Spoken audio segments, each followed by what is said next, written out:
तो hello guys, तो मेरी बहन बना रही है आज रोज़ रिबन बुकेट, क्योंकि ऑर्डर आया हुआ है। अभी जैसा आप लोग को पता ही है, अभी शादी का सीज़न है, तो शादी के सीज़न के लिए ही इसलिए रेड कलर भी बनाते हैं, पर ये वाला जो है ये मैरून कलर का है ये।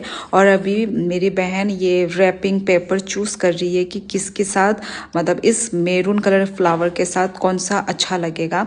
और अभी मेरी बहन ने ये साइड में अभी ब्लैक ब्लैक, ये आप देख रहे हैं ना, साइड में ये लगाया है।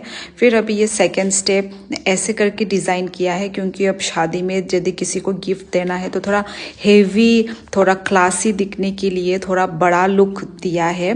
तो आपको मैं भी स्टेप बाय स्टेप आपको दिखाती जाऊंगी। अभी ये इतना अभी रेडी हुआ है, नीचे में भी रैपिंग पेपर लग चुका है गाइस।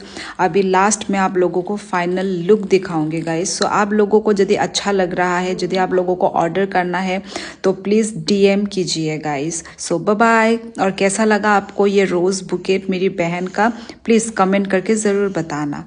Bye bye.